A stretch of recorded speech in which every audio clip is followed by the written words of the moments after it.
لوگ تے کہندے نچ کے مرشد بنایا سی بلے شاہ نے. ہاں وہ میرا بھائی کہتے ایک دن مجھے ایک سکھ کہنے لگا بلے شاہ ساڈے نے. انہیں کہا بھائی لے جاؤ تواڈے ہی نے, سانوں نہیں چاہیے. ہاں وہ بھی مانتے ہیں ان کو. پنجا صاحب آپ چلیں گے ٹیکس لا, مسلمان بھی جاتے ہیں سکھ بھی جاتے ہیں. تو ناظرین آپ نے یقیناً انداز گفتگو ملاحظہ کیا کہ کتنا مہذب انداز ہے کہ جس انداز سے مرزا انجینئر حضرت قبلہ سید بابا بلے شاہ علیہ رحمہ کے متعلق گفتگو کر رہا ہے. یہ یقیناً کسی مہذب کسی اہل علم کی گفتگو تو ہو نہیں سکتی, یہ کسی چرب زبان شخص کی ہی گفتگو ہو سکتی ہے. عزیزان گرامی قدر, قرآن و سنت کا مطالعہ کرنے کے بعد دو گناہگار ایسے ہیں جن سے اللہ اور اس کے رسول کا اعلان جنگ ہے. قرآن مجید فرقان حمید کے اندر پارہ نمبر 1 اور پارہ نمبر 3 سورہ البقرہ شریف کی آیات نمبر 278 اور 279 میں ارشاد باری تعالیٰ ہے, یا ایھا الذین آمنوا اتقوا اللہ وذروا ما بقی من الربا ان کنتم مؤمنین فإن لم تفعلوا فأذنوا بحرب من اللہ ورسولہ.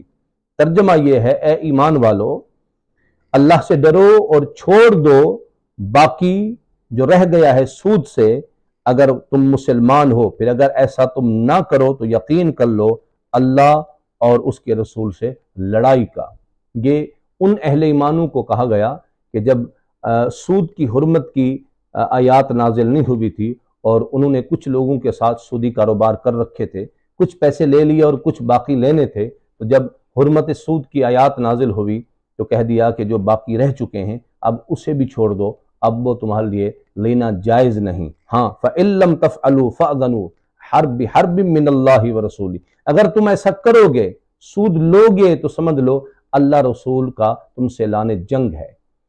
دو گناہگار ایسے ہیں, بدبخت ہیں, جن سے اللہ اس کے رسول کا اعلان جنگ ہے. ایک سود خور ہے اور دوسرا صحیح بخاری شریف کے اندر یہ چوتھی جلد صفحہ نمبر 248 میں حدیث نمبر 6502 میں ہے.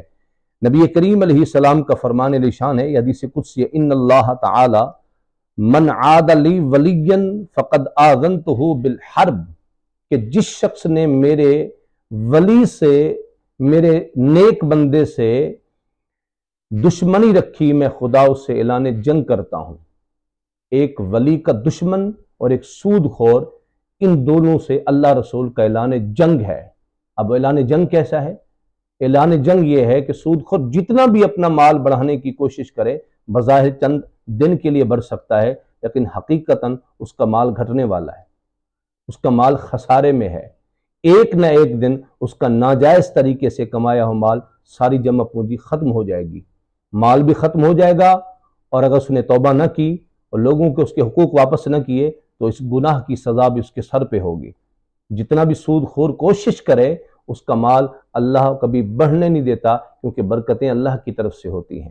اس لیے کہا کہ بے شک صدقہ مال کو بڑھاتا ہے اور سود مال کو گھٹاتا ہے. وہ جتنی کوشش کرے, اللہ رسول کا اعلان جنگ ہے, اس کا مال بڑھنے نہیں دیں گے. اور دوسرا وہ بدبخت ہے جو اللہ کے ولیوں کی شانوں میں بک بک کرتا ہے, اللہ کے ولیوں کی شانوں میں بھونکتا ہے, ان کی ہاں ادب نہیں کرتا. اللہ تعالیٰ فرماتا ہے جنہیں میں عزتیں دے رہا ہوں, جنہیں میں قدریں عظمتیں دے رہا ہوں, کسی انسان مخلوق کی کیا ضرورت ہے کہ ان کی عظمتوں کو کم کر سکے. اب جتنا بھی اولیاء کی شان میں مرزا جہلمی یا اس کی ذریت بولے, کبھی اللہ والوں کی شان میں کمی نہیں آ سکتی. اور سید بابا بلے شاہ رحمۃ اللہ علیہ تو سادات گھرانے سے ہیں. آپ کے آبا و اجداد بخارا سے یہاں ہجرت کر کے آئے تھے اور پھر یہاں دین متین کی پوری زندگی خدمت کی ہے. اب یہ کوئی دلیل نہیں ہے کہ جی ان کا کلام سکھ پڑھتے ہیں تو ٹھیک ہے, ان کی زبان ملتی جلتی ہے اور وہ ان کی زبان میں انہوں نے شاعری کی ہے اور وہ پڑھتے ہیں, تو بابا بلے شاہ کے کلام نصیحت آموز بھی ہیں, فکری افکار کو اجاگر کرنے والے بھی ہیں, اللہ رسول کی محبت والے بھی ہیں, تصوف والی شاعری بھی انہوں نے کی ہے. تو یہ کوئی دلیل شرعی نہیں ہے کہ سکھ ان کو زیادہ پڑھتے ہیں. اگر اس طرح کی بات کی جائے تو سکھ تو سیدنا امام علی مقام, سیدنا امام حسین کا نام کا ماتم بھی کرتے ہیں, ان کے نام کی سبیلیں بھی لگاتے ہوں گے. اور بارہا نوجوان بتاتے ہیں کہ جب انڈین لوگ اپنی فلمیں بناتے ہیں تو ان کی کئی فلموں کے سینوں کے اندر, بلکہ نواز رسول امام علی مقام کے